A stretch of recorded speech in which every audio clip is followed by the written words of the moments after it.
Manalangin tayo. Ama naming makapangyarihan, pinagkaloob mo kaming ulirang huwaran ng angkan na sina Jesus, Maria at Jose, ang mag-anak na banal, sa pagtulad namin sa kanilang mabuting pagsusunuran, kami naway magkamit ng walang maliw na kaligayahan. Nung dumating ang araw ng paglilinis sa kanila, ayon sa kautusan ni Moises, dinala si Jesus ng kanyang mga magulang sa Jerusalem upang ipaharap sa Panginoon. Sapagkat ayon sa kautusan, ang bawat panganay na lalaki ay nakatalaga sa Panginoon. At naghandog sila ayon sa hinihingi ng kautusan ng Panginoon, mag-asawang bato-bato o dalawang inakay na kalapati. May isang tao noon sa Jerusalem, ang pangalan ay Simeon. Matapat at malapit sa Diyos ang lalaking ito at naghihintay sa katubusan ng Israel. Sumakanyang Espiritu Santo at nagpahayag sa kanya na hindi siya mamamatay hanggat hindi niya nakikita ang Mesiyas na pinangako ng Panginoon. Sa patnubay ng Espiritu, pumasok siya sa templo at nang dalhin doon ng kanyang mga magulang ang sanggol na si Jesus upang gawin ang hinihingi ng kautusan. Siya'y kinanlong ni Simeon.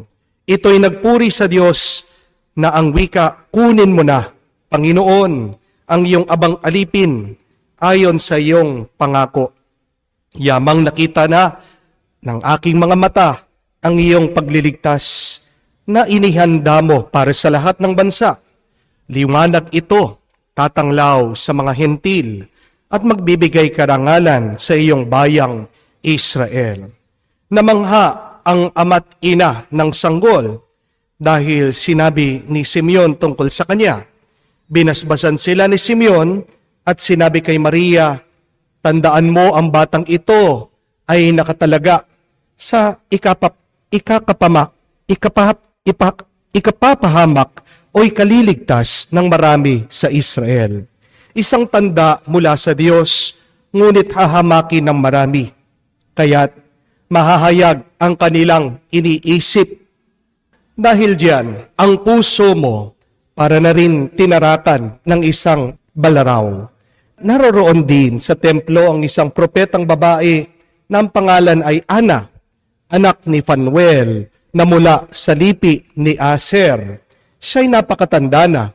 7 taon lamang silang nagsama ng kanyang asawa nang siya'y mabalo at ngayon 84 na taon na siya. Lagi siyang nasa templo araw-gabi, sumasamba sa Diyos sa pamamagitan ng pag-aayuno at pananalangin. Lumapit siya ng oras ding iyon at nagpasalamat sa Diyos. Nagsalita rin siya tungkol kay Jesus sa lahat na naghihintay sa pagpapalaya ng Diyos sa Jerusalem. Nang maisagawa nila lahat ng bagay ayon sa kautusan, bumalik na sila sa kanilang bayan sa Nazaret, Galilea. Ang bata ay lumaki, malakas at marunong at naging kalugod-lugod sa paningin ng Diyos. Mga kapatid, ang mabuting balita ng ating Panginoon. Pinupuri ka naming Panginoong Jesucristo. Magandang araw po muli sa inyong lahat. Magandang araw po, Father. At Merry Christmas pa rin po sa inyong lahat. Tama po ang inyong narinig. Pasko pa po. Ang Pasko po ay nag-uumpisa pa lang ng December 25. Hindi po nag-uumpisa ang Pasko sa unang araw ng Septembre. Kamuka ng ating ginagawa tayong mga Pilipino. September pa lang, nagpapatugtog na tayo ng Christmas song. Ber pa lang tayo po ay naggagayak na, nagde-decorate ng ating mga tahanan, ng ating mga kabahayan. September pa lang nandyan ang Christmas tree. Kala kasi ng mga ibang tao, ang Pasko ay natatapos ng December December 26, nag-aalis na ng Christmas tree ang iba. Hindi po. Pasko pa po. Kaya pwede pa po tayong mag-greet ng Merry Christmas. Lalong-lalo na po, pwede pa tayong magbigayan ng regalo. Kung hindi pa po kayo nakakapagbigay ng regalo, bigay nyo na po. Baka po masira yan. O kaya naman, baka ma-expired o mawala. Kung hindi pa po kayo nakakapagbigay ng aginaldo, bigay nyo na. Dahil tandaan nyo po, it is more blessed to give than to receive. Ngayong araw din po ay huling araw ng taon. Yes! Isipin niyo po, na-survive po natin ang isang taon. Kung babalikan niyo po, napakarami nating mga pagsubok na hinarapan ngayong taon. Kahit na tapos na po ang pandemya, hindi pa rin tapos ang ating mga problema. Amen? Pero sa awa ng Diyos, sa grasya ng Diyos, sa pagmamahal ng Panginoon, tayo naririto, buhay pa rin, nananalangin, nagpupuri sa Diyos. Kaya naman po, palakpakan natin ang Panginoon.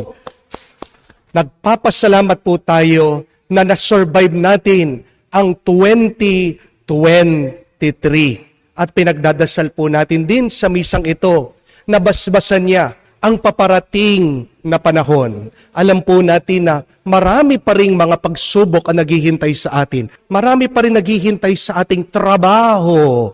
Marami pa ring mga naghihintay na problema, mga suliranin na ating pagdadaanan. Pero tandaan niyo po, daanan niyo lang yan. Huwag po kayong mananatili diyan. Manatili kayo sa grasya ng Diyos. Kung mananatili kayo sa inyong mga problema, talagang sasakit ang inyong ulo. Manghihina kayo. Pero pag kayo ay nanatili sa grasya ng Diyos, kahit na anong pagsubok, kakayanin niyo. Amen? Ngayong pong linggong ito, pinagdiriwang din po natin ang banal na kapistahan ng Sagrada Familia. Kung hindi niyo po alam, ang pangalan ko po, Jomarsus, ay hango po sa banal na pamilya. Joseph, Mary, Jesus, Jomarsus. Ang dami po kasi nagtatanong, Father, ano pong ibig sabihin ng inyong pangalan? Ayan po, galing po sa banal na pamilya. At hindi po ba, yan po yung hingi, hangad at hiling ng bawat isa sa atin. Ng ating pamilya ay maging sagrada o banal. Pero alam naman po natin, di po ba mga kapatid, na wala pong pamilya ang perpekto. No family is perfect. Bawat pamilya, merong pasaway, may matigas sa ulo. Bawat pamilya, merong nagbibisyo. Bawat pamilya, merong mainitin ng ulo, magagalitin. Bawat pamilya, merong reklamador. Bawat pamilya, merong pabigat, merong tamad. Bawat pamilya, merong walang pangarap. Bawat pamilya, merong naninira. Merong nabubuhay sa pagkakasala. Bawat pamilya, meron din pong mabisyo. Meron din pong magastos. Bawat pamilya, meron din pong nangiiwan, makasarili, at walang pakialam. But even if our families are not perfect, remember, my dear friends, that each family is a gift. Opo, totoo, hindi perpekto ang bawat isang pamilya, pero lahat ng ating pamilya ay isang regalo galing sa Diyos.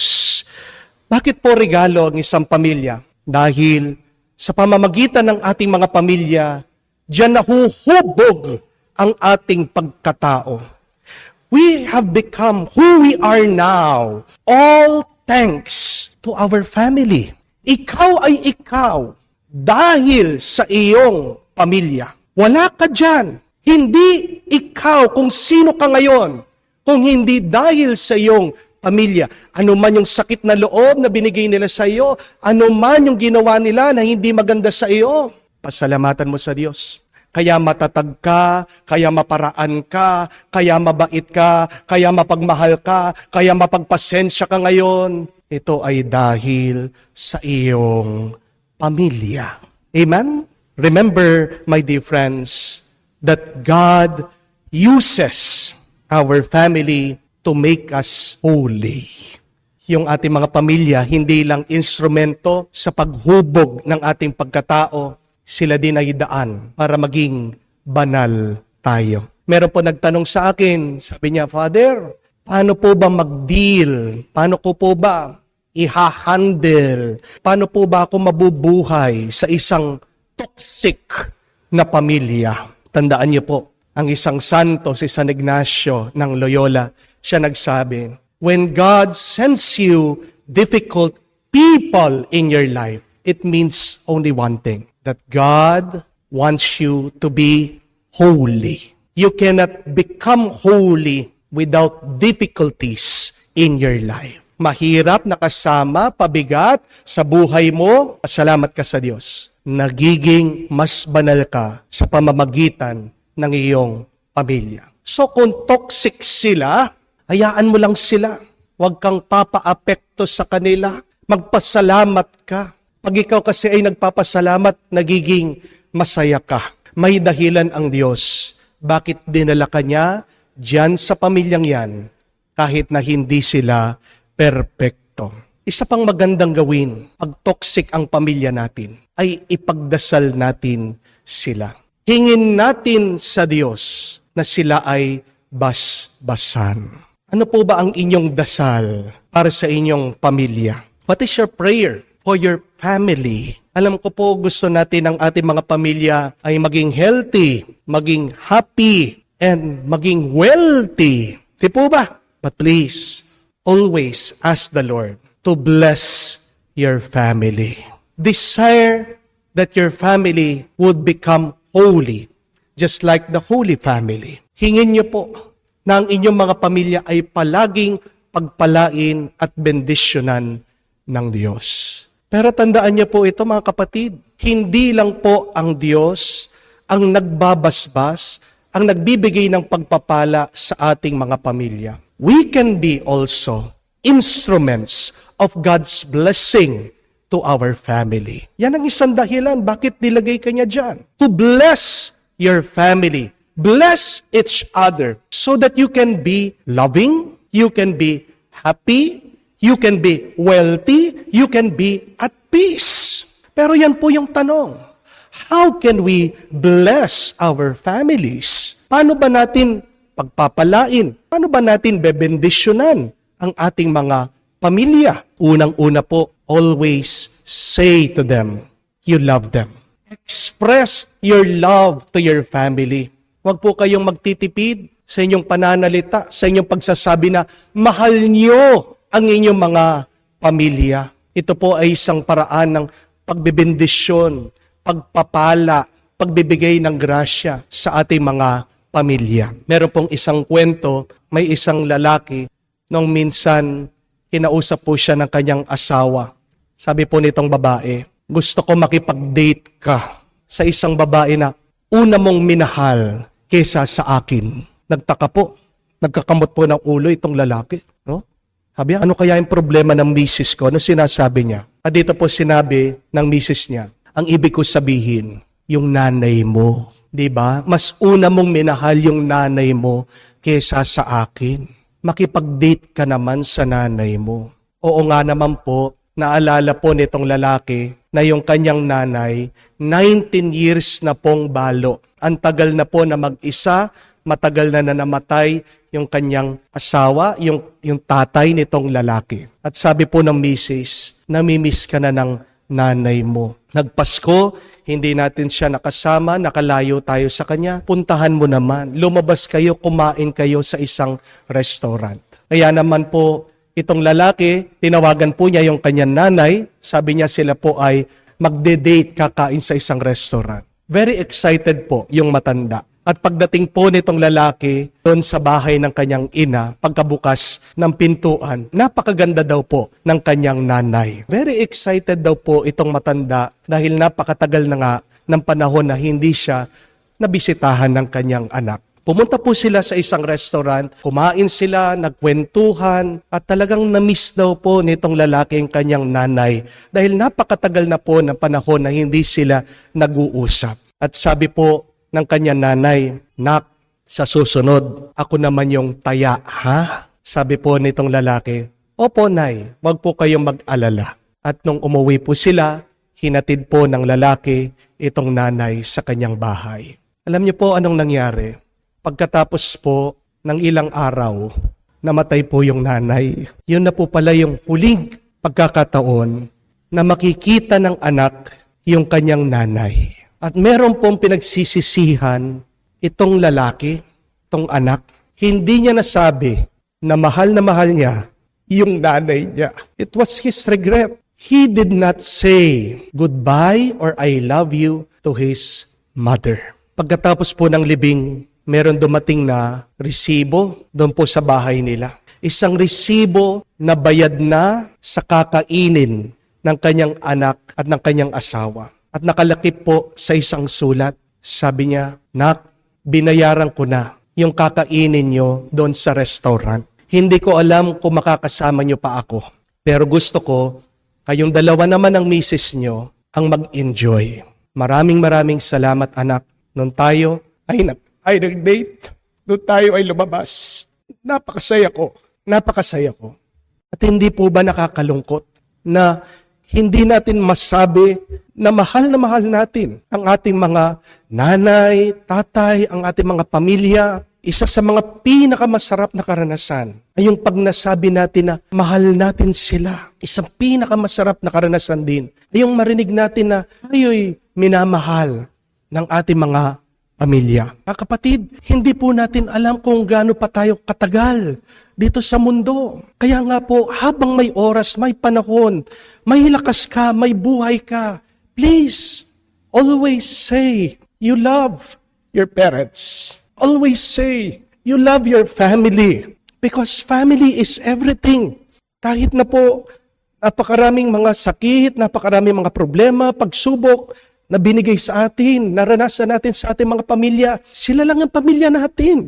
Hindi po ba? To say I love you once to your family is not enough. Amen? Hindi po sapat na sabihin nyo, minsan lang, no? Sa isang taon, mahal nyo yung pamilya. Sabihin nyo, palagi, always, bawat oras, text nyo, tawagan nyo yung mga pamilya.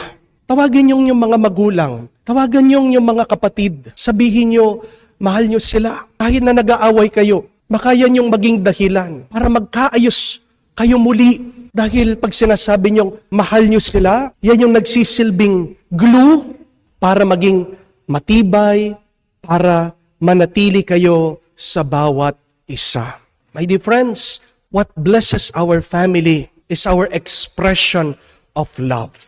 Tandaan nyo po, ng pagbabasbas, pagbebendisyon, hindi po pwede sa isip lang. Kaya nga po tandaan nyo, di ba? Ang ating Panginoon, pag binabasbasan niya ang mga tao, nagsasalita siya. Hindi lang po iniisip ng Panginoon.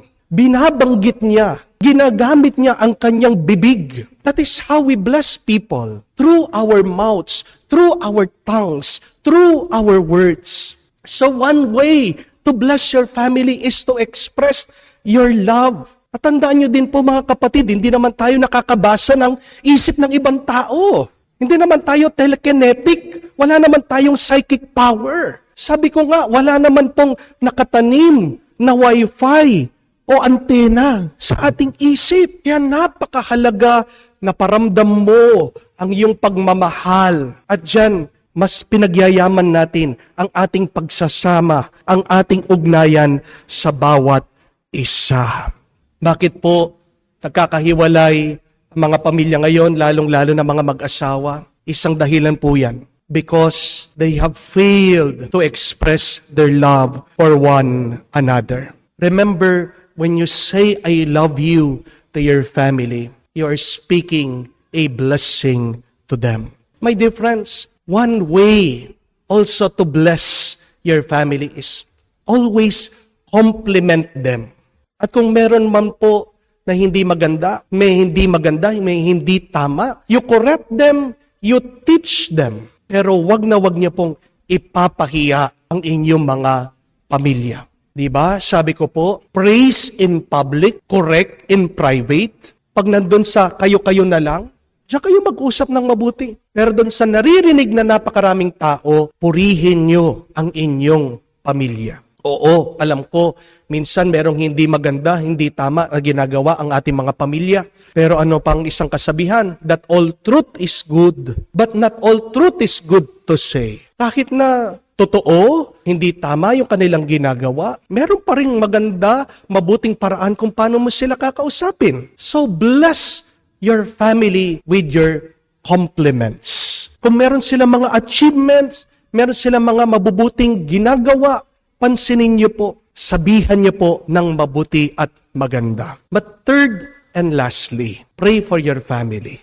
Alam po natin na kasabihan na a family that prays together stays together. Pero tandaan niyo din po, a family that prays together blesses each other. Turuan niyo po ang inyong mga anak na magdasal hindi lang para sa kanilang sariling kagustuhan. Kung nga sa ibang tao, nasasabi niyo na, uy, pagdasal mo ako.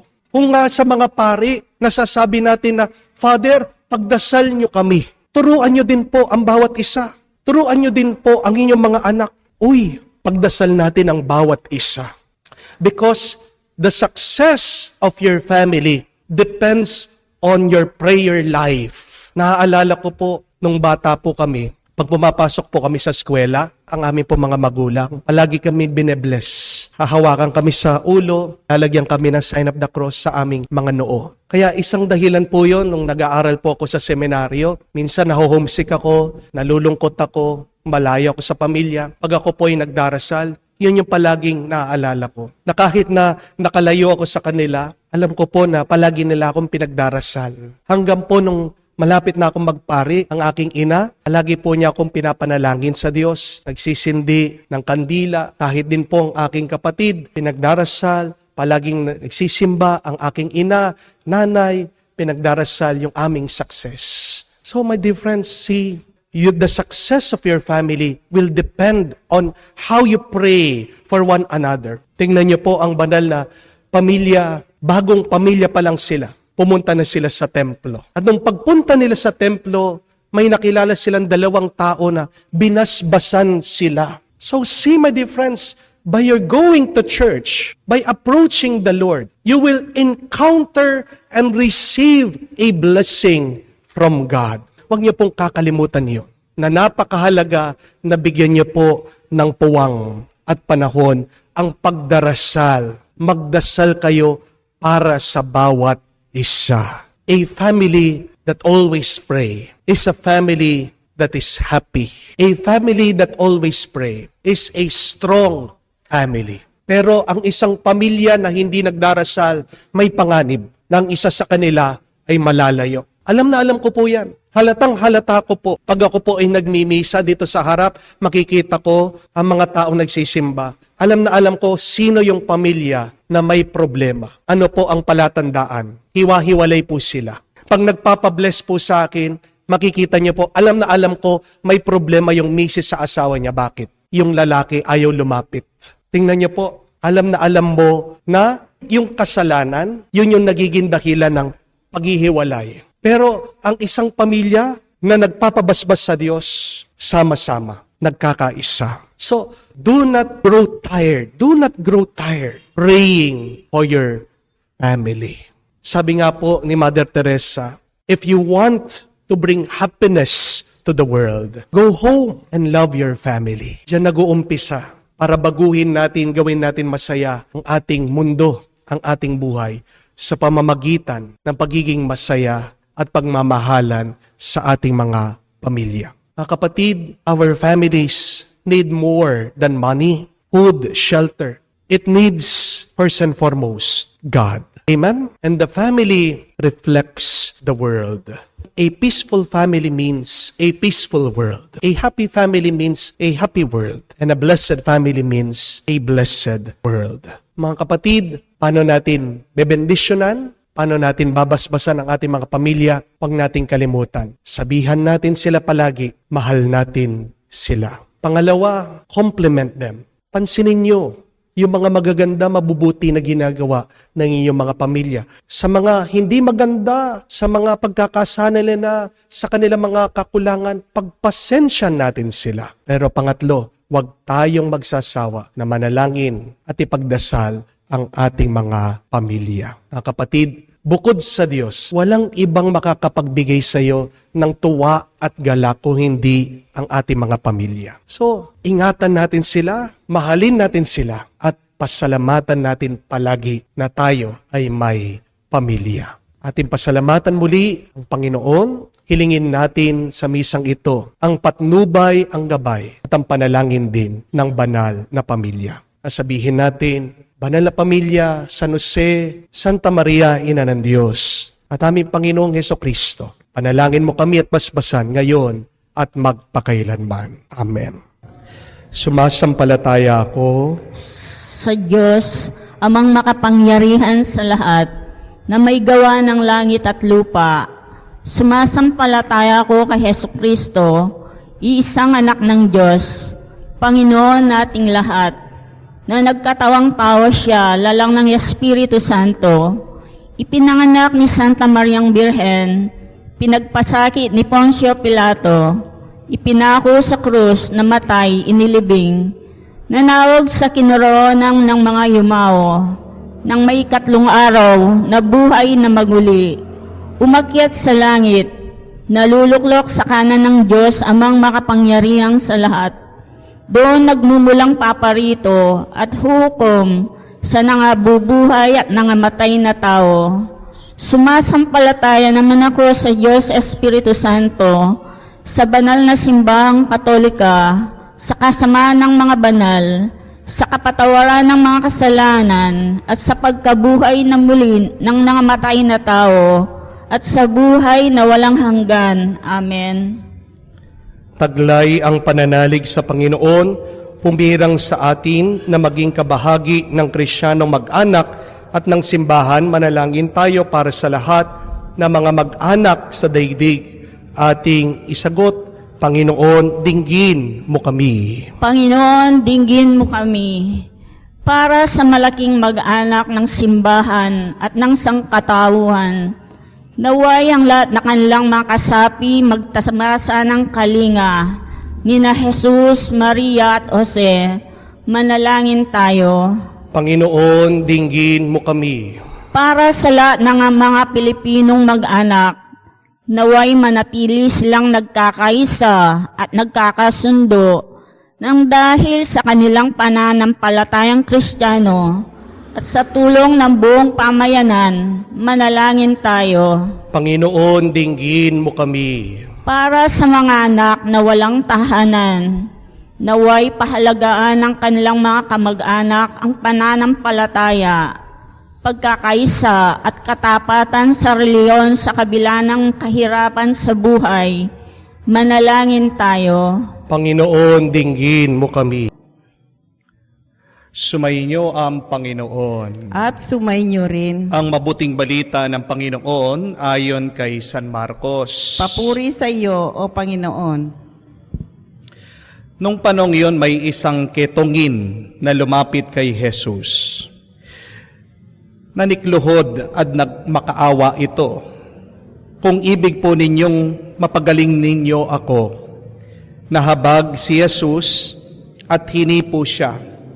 Sabay ang wika, ibig ko, gumaling ka. Noon din ay nawala ang ketong at gumaling ang tao. Pinalis siya agad ni Jesus matapos ang ganitong mahigpit na habilin. Huwag mong sasabihin ito kanino man, sa halip ay pasuri ka sa saserdote. Pagkatapos maghandog ka ayon sa inuutos ni Moises, upang patunayan sa mga tao na ikaw ay magaling na. Ngunit umalis siya at bagkus ipinamalita ang nangyari. Ano pat hindi na hayaang makapasok sa bayan si Jesus. Naroon na lamang siya sa labas sa mga ilang na puok at doon pinagsasadya ng mga tao buhat sa iba't ibang dako. Mga kapatid, ang mabuting balita ng ating Panginoon. Pinupuri ka namin, Panginoong Esukristo. Magandang araw po muli sa inyong lahat. Magandang araw din po, Father. Minsan ako po ay nakakatanggap ng mga mensahe sa Facebook, sa Messenger at nagtatanong, Father, mali ba ang pagdarasal ko? Bakit hanggang ngayon hindi pa binibigay ng Diyos ang aking pinapanalangin? Meron din po nagtatanong, Father, ano kaya ang problema? Bakit hindi po gumagaling ang aking pinagdarasal? Ano po ba ang mabuting dasal? Maaaring siguro na tanong niyo po, may hindi ba tama sa pamamaraan ng aking pagdarasal at pananalangin? Bakit parang nagsasayang lang ako ng oras sa aking pagsisimba, sa aking paglapit sa Diyos? Bakit hanggang ngayon hindi maibigay-bigay ng Diyos ang aking nire-request sa Kanya? I think it is the concern of all of us that many of us want to have an effective prayer, a prayer that bears fruit, a prayer that works. Kaya minsan meron tao na ayaw na magdasal, ayaw na magsimba dahil ang tagal-tagal na nga ng kanilang pagpunta sa simbahan, ng kanilang pananalangin, pero parang ang kanilang mga dasal ay dumadapo sa tenga ng ating Panginoon na hindi naman nakikinig. Kaya nga po, hayaan niyo ako na magbigay sa inyo ng turo. 3 steps in order for our prayers to be answered. 3 hakbang para ang iyong panalangin ay sagutin. Tingnan po natin, balikan natin ang nabasang ebanghelyo. Ang kwento tungkol sa isang taong may ketong, ang humiling sa Panginoon, sinagot siya ni Jesus. Isang taong may sakit, leprosy, pero nung siya ay lumapit, nakipagsalita, siya ay nanalangin sa ating Panginoon, pinagkaloob ng Diyos ang kanyang hinihingi. Ano ba ang ginawa nitong taong may ketong? Maaari nating sundan ang kanyang halimbawa para sa atin din pananalangin, sagutin din ng ating Panginoon. Una, maglakas loob sa Diyos. Be courageous when you pray. Nung panahon ni Jesus, pag merong kang ketong o sakit na leprosy, iniiwasan ng mga tao. Dahil sa tingin nila, maaari silang mahawa. Nagkaroon po ng social stigma o hindi pagtanggap sa mga taong may ganitong klasing sakit. Dahil iniisip din po nila, hindi lang sila mahahawa sa kanilang sakit, pero mahahawa din sila sa kanilang pagkakasala. Ang nasa isip ng mga Hudyo, ang mga taong may ketong ay pinaparusahan ng Diyos. Kaya naman sila ay iniiwasan dahil ayaw po nilang mahawa dito sa pagpaparusa ng Panginoon. Kaya naman po, ang mga taong may ketong ay lumalayo din sa iba. Sila'y nahihiya at nagkakaroon sila ng low self-esteem. Pero tingnan niyo po, itong taong may ketong na iniiwasan na napakaraming tao na alam niya na pinandidirian siya, nagkaroon siya ng lakas ng loob na lumapit kay Jesus. At dahil dito sa kanyang paglapit sa Panginoon, ito ang umpisa para marinig ang kanyang panalangin at para sagutin ang kanyang hiling. Mga kapatid, hindi may pagkakaloob ng Diyos ang kanyang pagpapala kung malayo ka sa Kanya. At paano ba tayo lumalayo sa Panginoon? Sa pamamagitan ng ating pagkakasala. When you live in sin, you get separated from God. Yan yung una nating kailangan na aminin sa ating sarili, aminin sa Panginoon, na kailangan magkaroon tayo ng lakas na loob kahit na alam natin hindi tayo karapat-dapat dahil hindi ka makakatanggap kung hindi ka lalapit. Sabi nga po, mababasa nyo sa Biblia, approach the Lord and the Lord will be near you. Lumapit ka sa Panginoon at ang Panginoon lalapit din sa iyo. Nung minsan, habang ako po ay nagmimisa dito sa parokya, dito sa simbahan, may nakita po akong isang lalaki nasa labas. At tinitignan-tignan ako. Alam ko na po, nagpapalimos siya. Pero, hindi ko naman po mahinto ang misa para mabigyan yung tao. Sabi ko sa aking sarili, maghintay ka. Pagkatapos ng misa, doon kita bibigyan. Pero habang nagpapatuloy po ang misa, tumitingin-tingin ako sa labas. Hindi ko na po nakita yung tao. Umalis. At tinanong ko po yung aking sakristan, ano yung kailangan ng tao? Humihingi, no? Sabi po ng aking sakristan, opo, Father, paulit-ulit na nga pong pumupunta dito. Bakit umalis? Nainip po. Tingnan niyo po, kung talagang kailangan mo, di ba magpapasensya ka? Kung talagang nangangailangan ka, maghihintay ka at maglalakas ka ng loob. Paano ka mabibigyan kung ikaw naman ay lumalayo? Mga kapatid, the first step so that our prayers may be answered is that you should have the courage to approach the Lord. Lakasan mo ang iyong loob. Maganda pong itanong, what prevents us from approaching the Lord? Meron ba nagiging sagabal? Meron ba nagiging hadlang sa iyong paglapit sa Diyos? Baka nahihiya ka dahil sa iyong mga pagkakasala. O baka naman meron kang galit o tampo sa Diyos dahil minsan ka nang nanalangin at hindi pinagkaloob ng Diyos ang iyong hinihiling. Kapatid, not all of our prayers will be given to us by God. Not everything that you want, God will give you. But always remember, God always gives to us what is good for us. Maaring hindi niya binigay yung iyong gusto, pero ang binibigay ng Diyos sa iyo ay yung kailangan mo. Pero kung hindi ka lalapit sa Diyos at hindi ka maglalakas ng loob, wala kang matatanggap na grasya at biyaya galing sa Diyos. Amen? Pangalawa, para sagutin ng Diyos ang iyong panalangin, kailangan din ikaw ay magkaroon ng mababang loob. Be humble. Ano po ang ginawa nitong taong may ketong nung paglapit niya kay Jesus? Narinig natin na siya po ay nanikluhod. Siya po ay nagmakaawa. Sabi po ng isang santo, ang demonyo wala daw pong tuhod. Anong ibig sabihin? Bakit walang tuhod? Hindi po marunong yumuko at magpakumbaba ang demonyo. Kaya naman ano po ang nangyari sa demonyo? Dati siyang anghel, bumagsak siya. Mga kapatid, ganyan din ang mangyayari sa atin kung hindi tayo marunong lumuhod, kung hindi tayo marunong magpakumbaba at humingi ng tawad sa Diyos. Pagkatapos nating maglakas loob, lumapit sa ating Panginoon, magmakaawa tayo sa Kanya. Ask for the mercy of God. Huwag mo pagmamalakihan ang Panginoon. Wala naman tayong mapagmamalaki sa Kanya dahil utang na loob natin ang buhay na ito sa Diyos. Remember the words of Job who said, "The Lord has given and the Lord has taken away.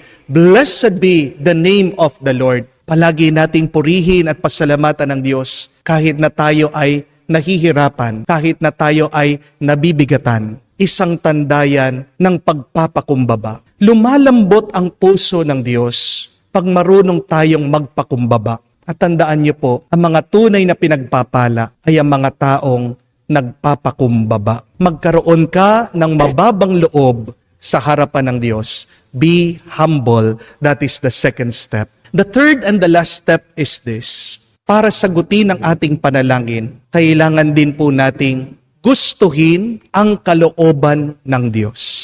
Desire the will of God. Balikan niyo po ang mga salita nitong taong may ketong. Itong taong humihiling sa Panginoon. Sabi niya, kung ibig niyo po, Panginoon, mapapagaling niyo ako. If you so desire, you can make me clean. Pansinin niyo po yung kung paano kayo nagdarasal. Di ba? Palagi sinasabi natin, Lord, sana po. Lord, ito po sana ang gusto ko. Lord, gawin nyo naman ito.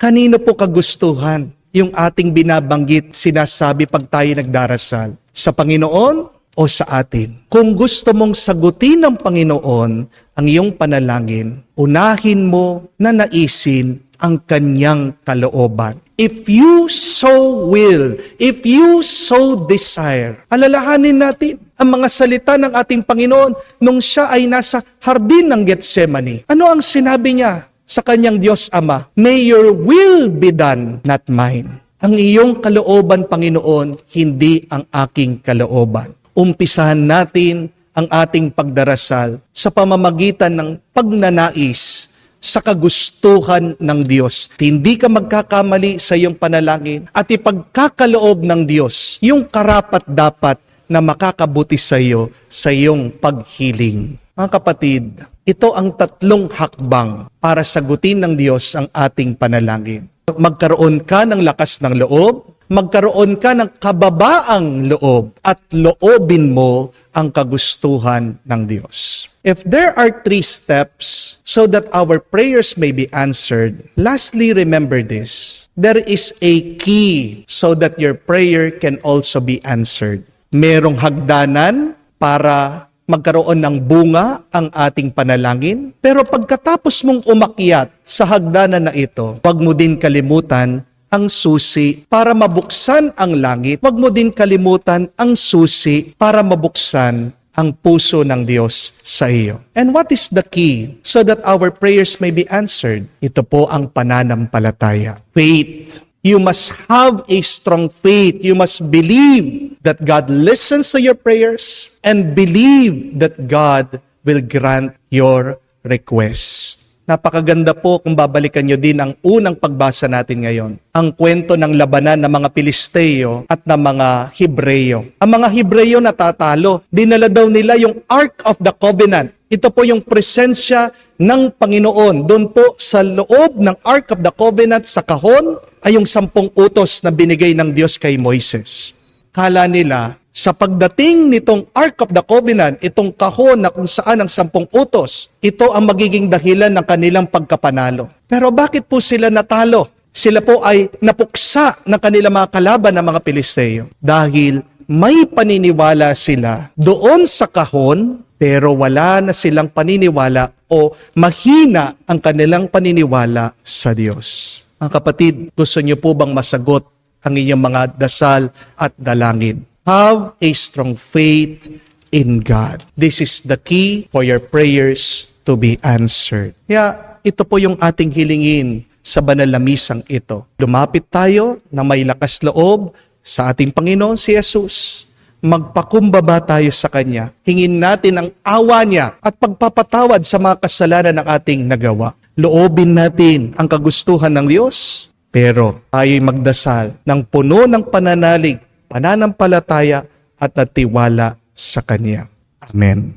Naniniwala sa habag ng Panginoon, lumapit tayo na may pananalig sa ating Amang nasa langit, ng ating mga panalangin ay pakikinggan.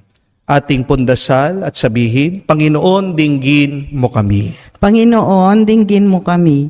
Ang simbahan naway, hindi magkulang sa kanyang tungkulin na tanggapin ang mga napapabayaan at mga itinuturing na yagit ng lipunan. Manalangin tayo sa Panginoon. Panginoon, dinggin mo kami. Ang ating gobyerno naway makapagbigay ng mahusay na programang pangkalusugan at paigtingin pa ang kanilang pagsusulong ng malusog na kapaligiran. Manalangin tayo sa Panginoon. Panginoon, dinggin mo kami. Bilang isang komunidad, tayo naway tumulong ng may pag-ibig at malasakit sa mga binabaliwala ng lipunan. Manalangin tayo sa Panginoon. Panginoon, dinggin mo kami. Sa katahimikan po ng ating puso, pagdasal po natin ang ating mga kapatid na dumadaan sa iba't ibang problema, ang mga humihiling na mabilis na kagalingan, ang mga humihiling ng bagong pag-asa sa mga nawawalan na ng gana sa buhay. Ganyan din po ipagdasal natin ang lahat ng mga naghihikawos at nahihirapan sa buhay at buksan natin sabihin ang ating mga personal na intensyon sa Diyos.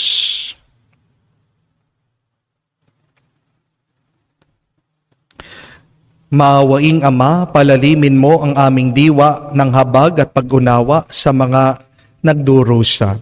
Itulad nawa namin ang aming buhay kay Jesus na humahanap ng kalayaan, kagalingan at kapayapaan para sa bawat tao. Hinihiling namin ito sa pamagitan ni Kristo, aming Panginoon. Amen.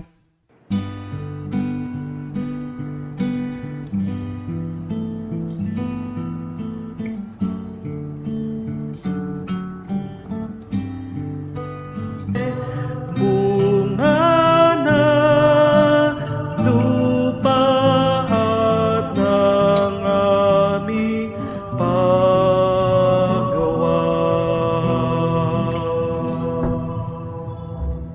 Manalangin kayo mga kapatid para ang ating mga paghahain ay kalugdan ng Diyos sa mga makapangyarihan.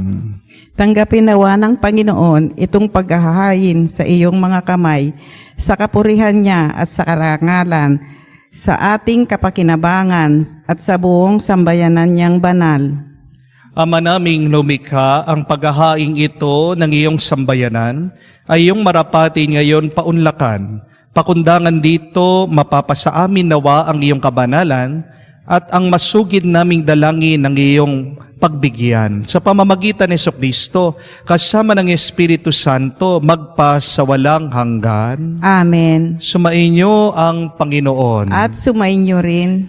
Itaas sa Diyos sa inyong mga puso at diwa. Itinataas namin sa Panginoon. Pasalamatan natin ang Panginoong ating Diyos. Marapat na siya ay pasalamatan. Ama naming makapangyarihan, tunay nga marapat na ikaw ang aming pasalamatan sa pamamagitan ni Jesucristo ng aming Panginoon. Lubhang nabagbag ang kanyang loob sa pagkakamali ng tao na sansinukob. Kaya minabuti niyang siya'y ipinanganak ng birhen bukod mong pinagpala sa babaeng lahat. Sa labi ng imbing kamatayan, kami ay inagaw ng namatay mong anak. Sa pagkabuhay niya kami kanyang binuhay upang kaugnayan namin sa iyong wagas magwakas. Kaya kaysa na mga anghel ang nagsisiawit ng papuri sa iyo, walang humpay sa kalangitan kami nagbubunyi sa iyong kadakilaan.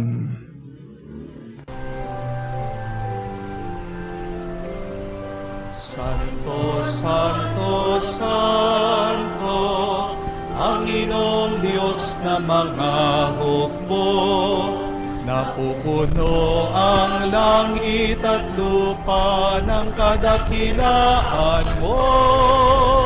Hosana, Hosana, sa kaitaasan, inagpala ang naparirito sa ngalan ng Panginoon. Hosana, Hosana, sa kaitaasan.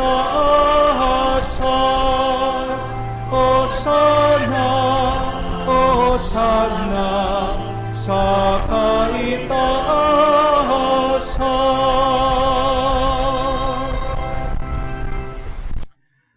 Ama naming banal, ikaw ang bukal ng tanang kabanalan, kaya't sa pamagitan ng iyong Espiritu, gawin mong banal ang mga kaloob na ito, upang para sa amin maging katawan at dugo ng aming Panginoong Hesu Kristo. Bago niya pinagtiis ang kusang loob na maging handog, hinawakan niyang tinapay, pinasalamatan kanya, pinaghati-hati niya iyon, inabot sa kanyang mga alagad at sinabi, "Tanggapin ninyong lahat ito at kanin. Ito ang aking katawan na ihahandog para sa inyo."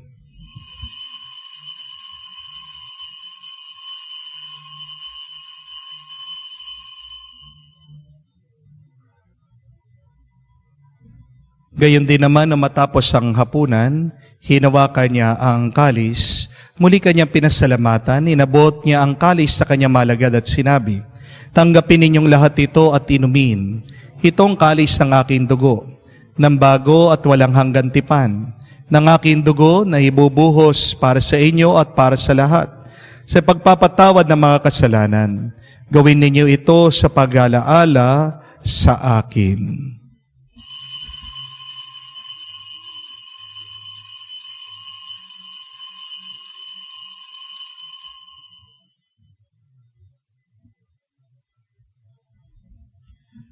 Ang misteryo ng pananampalataya.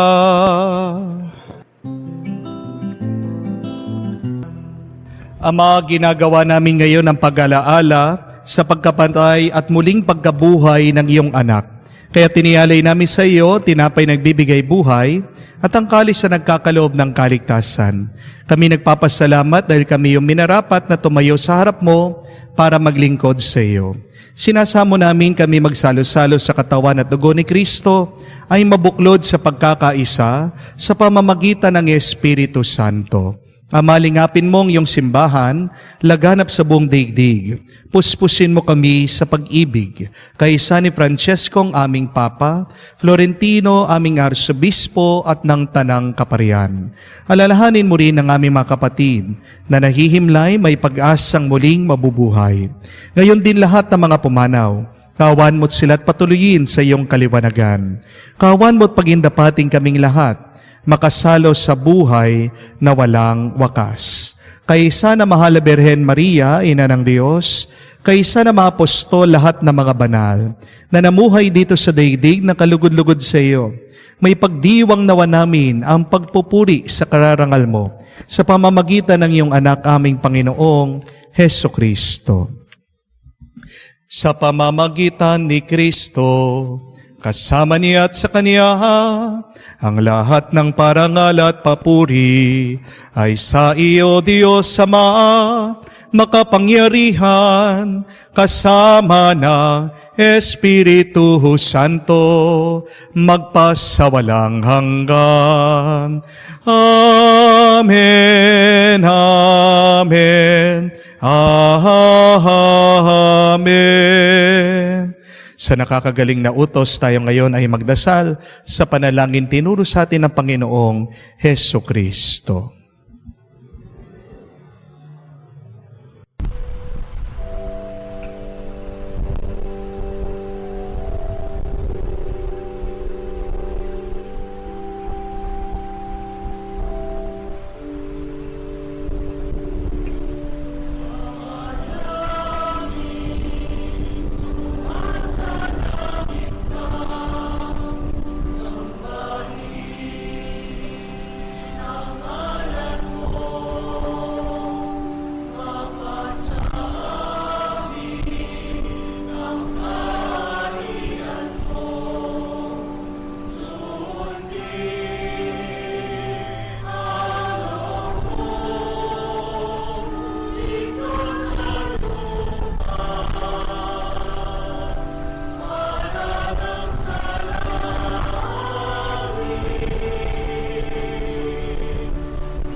Hinihiling namin kami adya sa lahat ng masama, pagkalooban ng kapayapaan araw-araw, iligtas sa kasalanan at ilayo sa lahat ng kapamakan.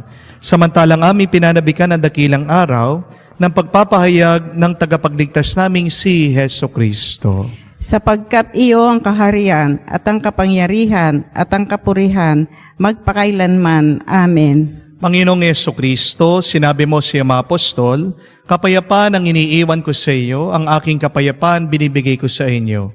Tunghayan mo ang aming pananampalataya at huwag ang aming pagkakasala. Pagkalooban mo kami ng kapayapaan at pagkakaisa ayon sa iyong kalooban, kasama ng Espiritu Santo, magpasawalang hanggan. Amen. Kapayapaan ng Panginoon ay laging sumainyo. At sumainyo rin. Magbigayan po tayo ng kapayapaan sa bawat isa. Peace be with you po. Kapayapaan po sa inyong lahat.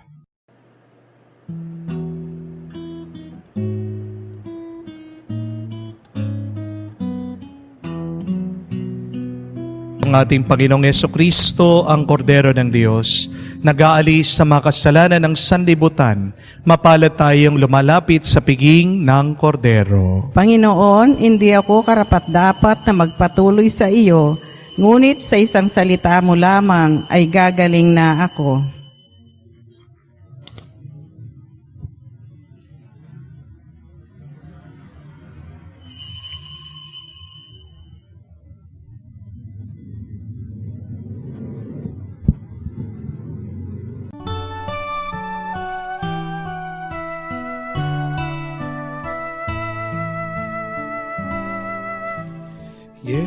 Jesu panis vitae donum Patris, Jesu fons vitae aquae. Cibus et potus noster, cibus et postus noster, in itinere ad donum Dei. Mula sa lupa sumibol kang masigla, matapos kang yurakan ng mga masasama. Sumilang ang liwanag ng mga nawawala, tinapay na ang buhay, pagkain ng dukha. Jesu panis vitae donum Patris, Jesu fons vitae aquae. Cibus et potus noster, cibus et potus noster, in itinere ad donum Dei. Manalangin tayo. Ama naming mapagmahal, hinihiling namin kami pagbigyan, pakundangan sa iyong dulot na pakikinabang. Ipagkaloob mong ikaw ay aming paglingkuran sa pamumuhay namin sa paraan ng iyong kinalulugdan, sa pamamagitan ni Jesucristo, kasama ng Espiritu Santo, magpa sa walang hanggan. Amen. Pag tayo po ay nagdarasal, hindi naman natin binabago ang isip ng Diyos. Pero kung tunay tayong nagdarasal na may lakas loob, kababaang loob, at hinihingi ang kalooban ng Diyos, tayo ang binabago ng ating pagdarasal at pananalangin. At pag nagbago ang buhay natin, naging mas mabuti tayo, naging mas tapat tayo, hindi po ba sapat na yon? Higit na yon na natatanggap nating grasya kesa dun sa matanggap natin yung ating hinihiling. So, kung hindi man pinagkaloob sa atin ang ating pinagdarasal, wag sanang sasakit ang ating loob, wag sana tayong lalayo sa Diyos. Manatili tayong tapat sa Diyos dahil meron pang ibang grasya at pagpapala na mas karapat dapat nating tanggapin, merong ibang bendisyon na mas makakabuti sa atin. Manatili tayong nananampalataya at maniwala sa Kanya. Sumayin niyo ang Panginoon At sumainyo rin. at kayo ay pagpalain ng Diyos makapangyarihan sa lahat sa ngalan ng Ama, ng Anak at ng Espiritu Santo. Amen. Ang ating pong misa ay natapos na. Humayo kayo sa kapayapaan ni Kristo. Salamat sa Diyos.